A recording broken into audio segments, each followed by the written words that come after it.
Today, you will hear the real story of a Los Angeles resident who witnessed an occult ritual minutes before the fires began.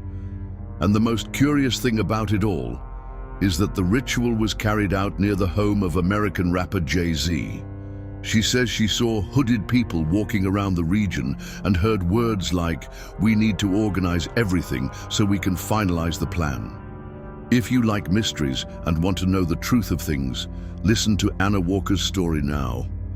But before that, don't forget to subscribe and comment what you think of this story.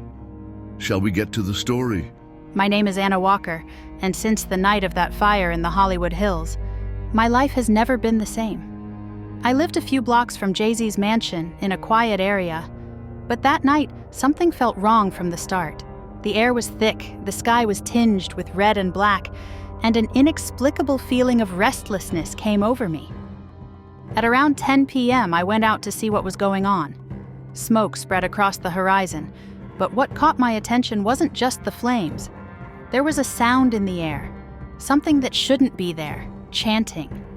At first, I thought it was my mind playing tricks, but as I approached the woods near Jay-Z's mansion, I realized the sound was coming from there. Hidden among the trees, I saw a group of hooded figures gathered in a circle. I couldn't count how many there were, but they were around something that looked like a makeshift altar. Candles lit the place, and strange symbols were drawn on the floor. The voices were deep, murmuring words that I couldn't understand, but that made me shiver from head to toe. I stood transfixed, watching as the chants increased in intensity. Suddenly, the sound stopped. Everything was silent for a few seconds, and then I heard an explosion in the distance. The flames on the hill, which were already intense, seemed to gain even more strength at that moment. It was as if something had been released. The hooded figures began to disperse quickly, as if they knew they needed to disappear. The fire continued to burn strangely, avoiding certain areas and consuming others. I knew this was no coincidence. There was something bigger going on here, something no one would notice unless they were as close as I was. I returned home that night with my heart racing and the feeling that I had witnessed something I should never have seen. The question I can't get out of my head to this day is, who were they? And what was the purpose of those rituals that night? And after witnessing what I saw the night of the fire, I began to realize that the fire in that area was not just a destructive force of nature. There was something more, something that seemed almost deliberate. In the days that followed, I returned to the scene of the disaster. I needed to understand what was happening, even if it meant facing the risk of being discovered. Walking through the wreckage, I noticed something that gave me goosebumps. On the ground, among the ashes, there were strange marks. They were symbols carved into the earth, as if they had been drawn before the fire. Triangles, circles, and shapes I didn't immediately recognize. What caught my attention the most was that these marks were not everywhere. They only appeared near the mansions that had been spared by the flames. It was as if the symbols had created an invisible barrier, protecting those properties while everything around them was destroyed. I analyzed those drawings for several minutes, taking photos and trying to decipher the meaning. But one thing was clear. This was not the work of chance. Someone put those symbols there for a reason.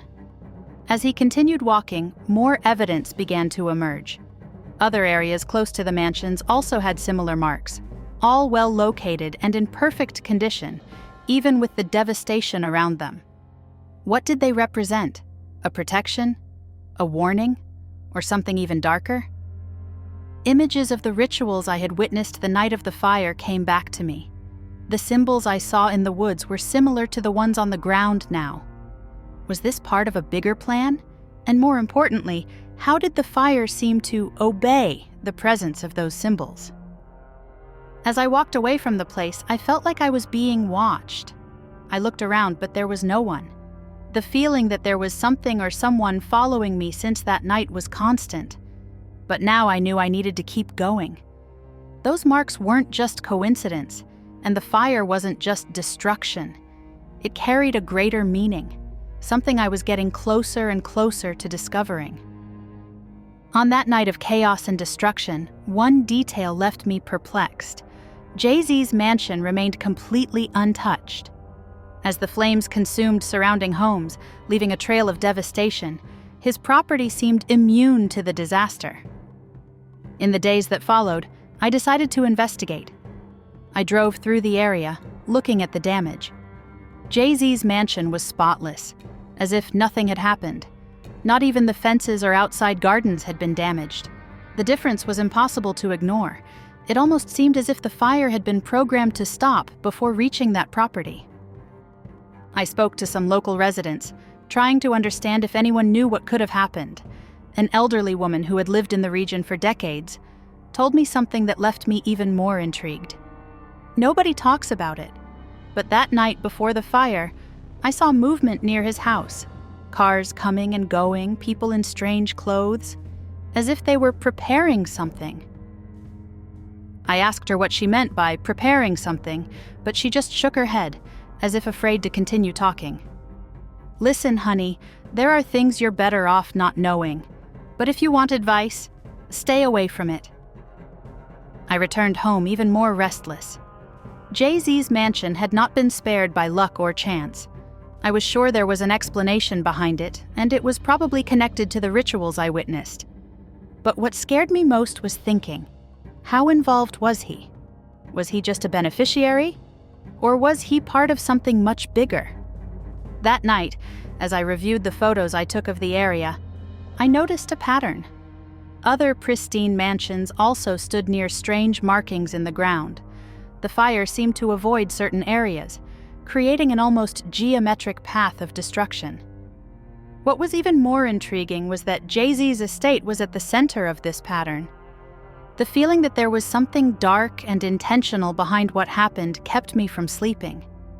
The intact mansion was just one piece of the puzzle, but the more I investigated, the clearer the truth became. This fire was no accident, and connections were beginning to form. That same night, unable to sleep, I decided to return to the scene of the fire. Something told me there was still more to discover. I parked the car on a side street and walked through the hills in silence, with only my cell phone flashlight to light the way. The feeling of unease was almost suffocating, as if the very air was thick with the echoes of what had happened. As I approached the most devastated area, I heard something that made my heart skip a beat. Voices. They were low, almost like whispers, but clearly coming from among the wreckage. I immediately turned off the flashlight and hid behind what was left of a charred tree. The voices came from two men. I couldn't see them clearly due to the smoke that still hung over the place, but I could hear part of what they were saying. "That should be enough to cover our tracks. We can't afford to be careless," one of them said. His voice was firm, almost mechanical, like someone used to giving orders. The other replied in a lower tone, "They've already started asking questions. We need to speed up the next phase before they get any closer." As the two talked, I realized they were carrying something, metallic cylinders, similar to what I had seen elsewhere in the wreckage. One of them pointed to an area near Jay-Z's mansion and mumbled something I couldn't understand. They seemed to be inspecting the place as if they were checking that everything had gone according to plan. My instinct told me to stay there still, but something happened that forced me to act. One of the men started walking towards me, perhaps attracted by some movement or noise I made unintentionally.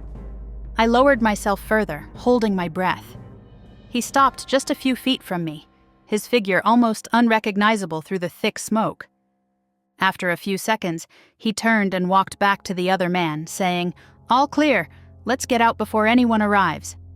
They got into a black vehicle parked nearby and drove off, leaving behind a silence almost as oppressive as the flames had been. When I felt safe, I left my hiding place and went to where they were. On the ground near the place they inspected, I found tire tracks and the remains of a viscous liquid, as if something had recently been spilled there. There was also a faint mark on the ground, similar to the symbols I had found before near the pristine mansions. As I knelt down to take a closer look, I heard a distant noise, perhaps the engine of another vehicle.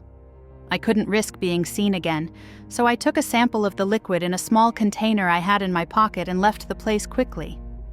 As I returned home that night, a new question plagued me. What were they trying to hide? Those voices, the cylinders, the inspections, everything indicated that the fire was planned down to the smallest detail, and those mysterious figures were ensuring that no evidence was left behind. But there was something more disturbing. The words I heard, "the next phase," echoed in my mind. The fire was just the beginning, and the pieces of the puzzle were beginning to fall into place in frightening ways. What else were they planning? And how long did I have before something even worse happened?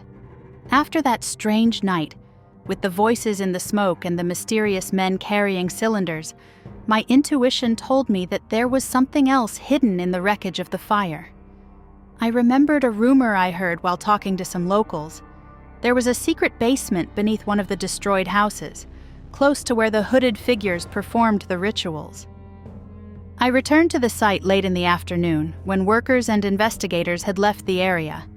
The entrance to the basement was not easy to find, but following the reports, I managed to locate a staircase partially covered by rubble. It looked like no one had been down there since the fire.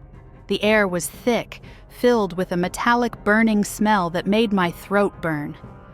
The light from my flashlight illuminated a narrow, dusty hallway.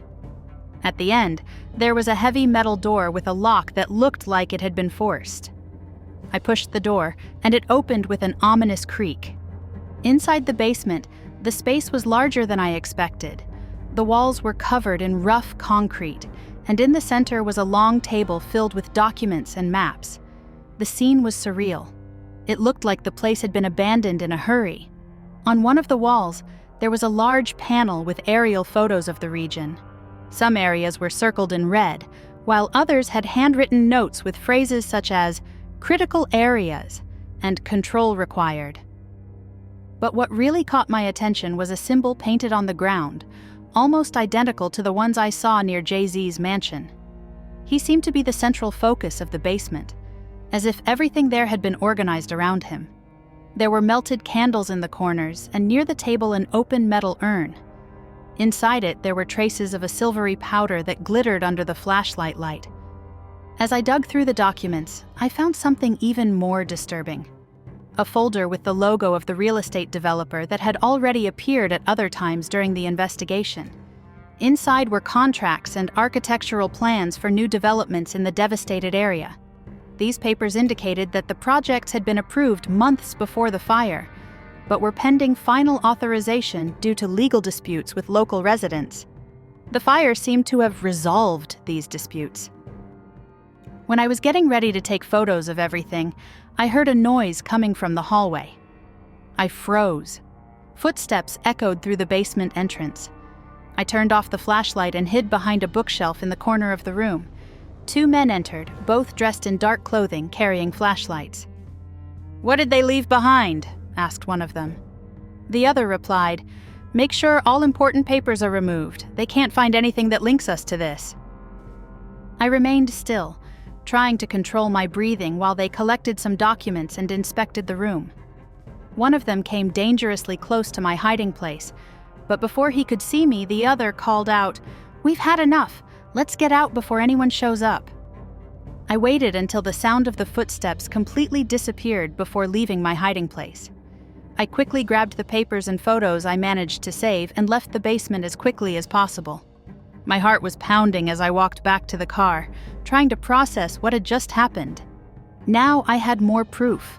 Contracts, maps, and clear evidence that the fire was part of something bigger.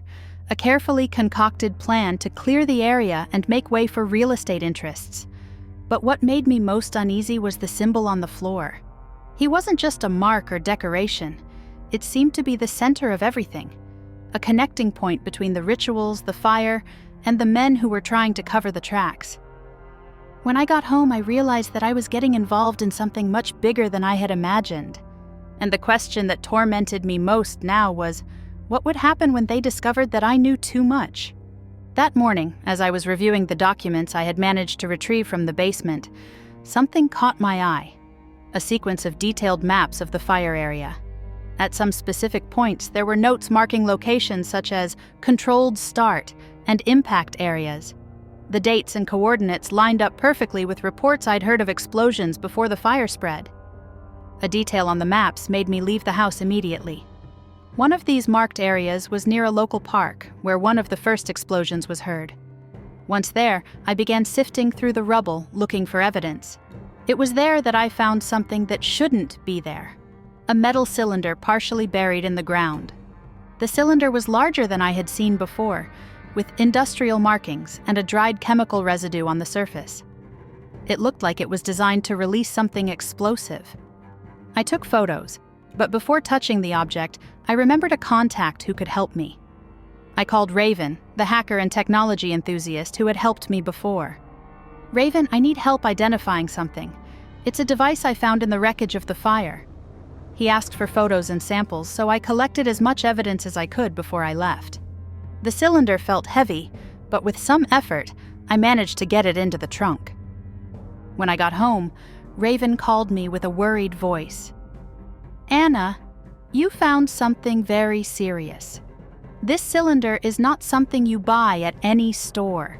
It contains traces of substances used in controlled demolitions.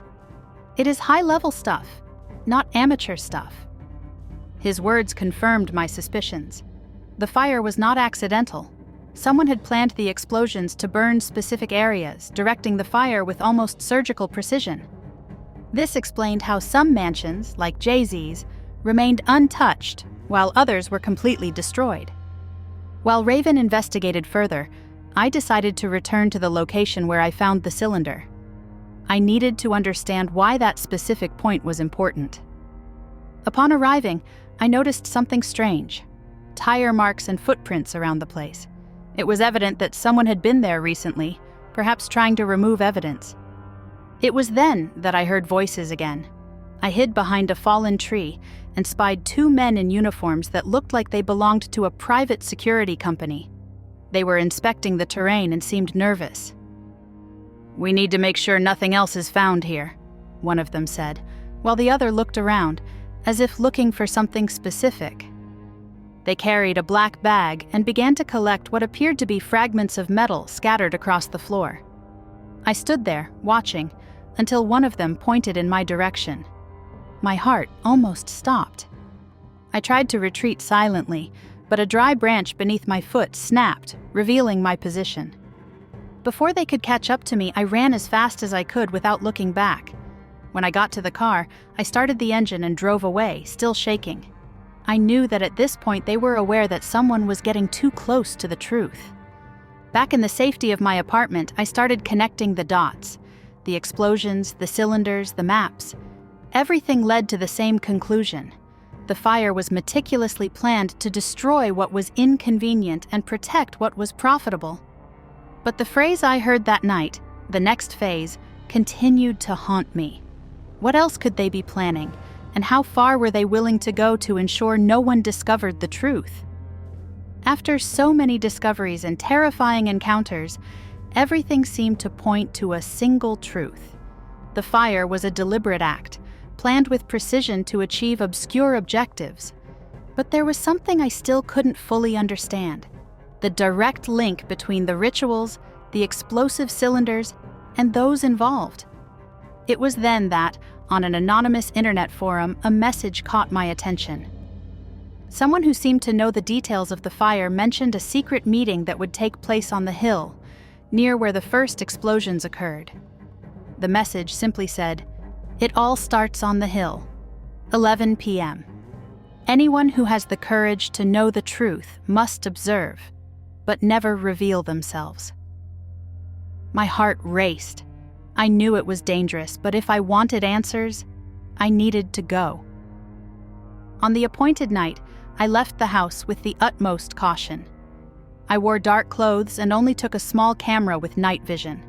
I parked the car far from the designated location and walked along the shadowy paths, trying not to make any noise. In the distance, I saw faint lights at the top of the hill, torches arranged in a circle. As I got closer, I started to hear voices. There were chants similar to those I heard the night of the fire. I hid behind a bush and watched. About 15 hooded figures were gathered, forming a perfect circle around a symbol drawn on the ground. In the center, a man spoke, his voice echoing with a mixture of authority and mysticism. It was impossible to see his face clearly, but his posture and intonation made me suspect something. That man was not unknown. When he talked about necessary sacrifices and the power to transform destruction into rebirth, my mind immediately connected him to Jay-Z. Although he was hooded, his voice and gestures were unmistakable. In the center of the circle was something strange, a metallic structure that looked like an urn or container. Suddenly, the man in the center raised his hands, and the chanting stopped. He said, "The way is clear. The first phase was successfully completed. Now we prepare for the second phase. Everything must be perfect." The others nodded silently, and then began to extinguish their torches and disperse. I waited a few minutes before approaching the location. The symbol drawn on the ground was similar to what I saw on maps and in basements, triangles and circles that seemed to be part of some kind of ritual or deliberate marking. As I inspected the place, something behind me caught my attention. A small reflection in the darkness. When I turned around, I saw a camera lens pointed at me. I wasn't the only observer that night. My heart raced, but before I could react, I heard footsteps approaching. I ran, knowing I had been discovered. I managed to get to my car and get out of there, but the feeling of danger didn't leave me. What I witnessed that night confirmed everything I suspected. The fire was just the beginning. The second phase mentioned in that meeting was still to come, and now I was part of it, even if involuntarily. After witnessing the meeting on the hill, I couldn't sleep. The words "second phase" echoed in my mind. If the fire was just the beginning, what came next? I decided it was time to take more risks. With the evidence I had already gathered, I began combing through details about nearby properties and financial records linked to the real estate developer at the center of it all. Among the information I found, one specific name appeared again, a corporation called Clear Horizons LLC, based in the Cayman Islands. This name had already appeared in contracts and emails I had previously obtained, but was now linked to new documents related to the purchase of land near the fire area. Most disturbing was the timeline found in these papers. Several dates indicated future operations that were about to begin. While analyzing the documents, I received an encrypted message from Raven, the hacker who had been helping me. He had managed to hack into Clear Horizons servers and found a file labeled Phase 2 Expansion. The content was a set of plans and diagrams of luxurious buildings that would be built in the burned areas, as well as records showing financial transfers to politicians and sector executives. Among the files was something even more alarming, a plan to manipulate future disasters. The documents detailed the use of controlled explosions, fires, and even disinformation campaigns to cover up the corporation's real intentions. But what shocked me most was seeing Jay-Z's name as a key collaborator in the operation. He was described as the public figure who would help maintain narrative control, deflecting media attention and ensuring mass support. Knowing I needed more answers, I decided to follow one of the addresses mentioned in the files. A warehouse in an industrial district of Los Angeles, listed as temporary storage. I arrived at the place early in the evening when it was less busy. I parked far away and approached on foot, staying in the shadows. Inside the warehouse, there were boxes stacked and trucks being loaded. I looked out the window and saw men in black suits organizing materials I recognized. Metal cylinders, chemical equipment, and detailed maps of new areas marked priority. They were preparing for another big event. Before leaving, I took photos and recorded as much as I could. That's when I heard a conversation that confirmed my worst fears. One of the men said, "The next operation takes place in 3 days. We need to make sure nothing is delayed. Any interference will be eliminated." The other replied, "The leaders are already prepared. Once it happens, no one will suspect. Chaos will be our best distraction." I returned home feeling the weight of danger intensifying. I knew I didn't have much time before the second phase was put into practice. Areas marked on the map included schools, hospitals, and residential neighborhoods. This wasn't just about profit. It was something much darker, something that put thousands of lives at risk. Now, with all the pieces in hand, I needed to act quickly. But the question was, who do I turn to? And how do I expose all of this without them silencing me first?